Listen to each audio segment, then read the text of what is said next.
I really hope it's 20 seconds a slide because I have a lot to say. So most of the stories you're going to hear today are from an urban perspective, but the story that I want to tell you is very rural, so you can cue the banjos now. This is a little town that's nestled deep in the heart of the Kootenays called Weimar. It's a town of 350 really renegade individuals, and I want to tell you the story of how this was transformed by a little arts and culture festival. So like many towns in rural Canada, we had a boom and bust economy. So when the miners left, we were left with these incredible venues like schoolhouses and churches and community halls, but we had no resources, no infrastructure, and no people to maintain them. So they're crumbling into the ground.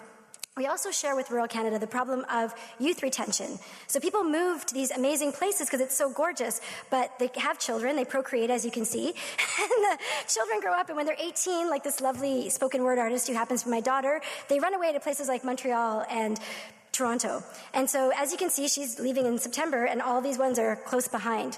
So my husband and I had worked in the arts for many years, specifically with a festival called ArtsWest in northern British Columbia.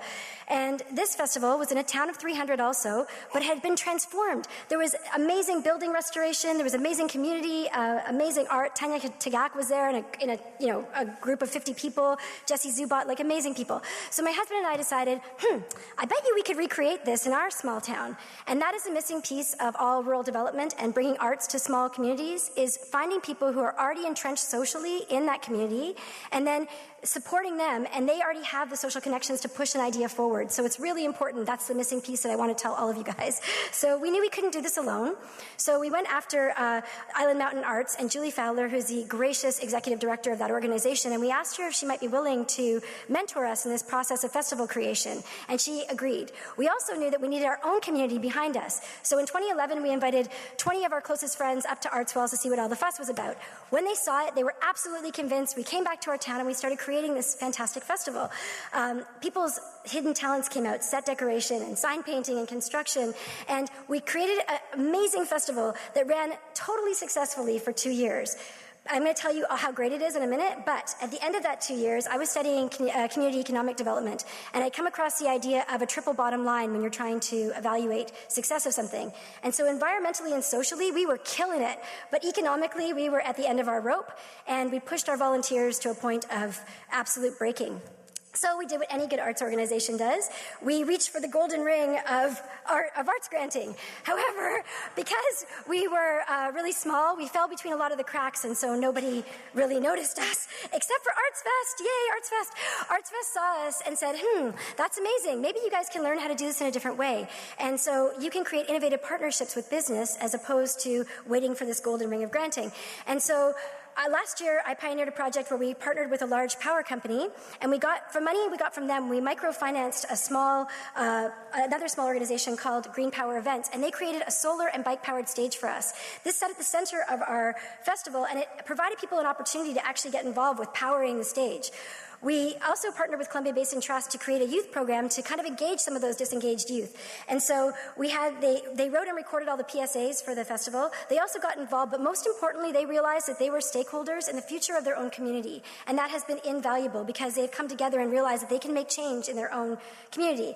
So we also didn't want to isolate the older people in our community. So I found this really weird picture one day, and I was like, what is this?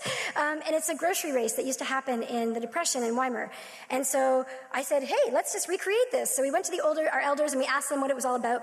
And we have recreated it. It's become amazing. And so it's been playing off the living memory of our elders and also engaging our youth. So at the center of our festival was a sustainability village, and this allowed us to showcase local products that you might not naturally see. And it gave them access to a larger market. So we had the Nelson Tiny House Company there. We also had this amazing couple who makes their own booze from a still that they learned how to make themselves from grain. So one of our main concerns with having a festival in our town was the waste, because we're in such a pristine environment. We did not want to see that scenario up on top. That's not our festival. But my amazing operations director, Michelle, she instituted a bokashi composting system for our festival. So for 3 days with over 1,000 attendants, we produced 1 bag of garbage. Okay. So We also wanted to break down the model of festivals. I did not want people sitting on a blanket just looking at a stage. What I wanted was participatory festivals, and this is why our size makes a difference. We had over 80 musical performances, but we also had over 30 workshops in which you could get your groove on, like this non-judgmental dance movement, also gold panning, amazing stuff. So because the entire town is a festival, you have no separation between artist and community, and so you have this space for incredible collaborations. And because we're also a sustainability festival, you have artists collaborating with engineers, but you also have them collaborating with shadow puppeteers, and many of our artists have said to us that's the most valuable part of it, is having that. So I know all of you guys who are in high arts are like, where's the high arts and all of this? Well, last year we screened Ray Spoon, who's a transgender artist. Ray Spoon's film had just come off of Sundance, and we screened it first. We were the first ones in Canada. We also had 2.5 hours of spoken word with Calgary's poet laureate Krista Meener and Sherry D. Wilson. And this blew open the minds of our little tiny community and was really important. So we also modeled artswells in the fact that we use the existing venues in our town as venues for the festival. So we have 6 of them, and it's a liability nightmare. Yes, it is. You can talk to me after that.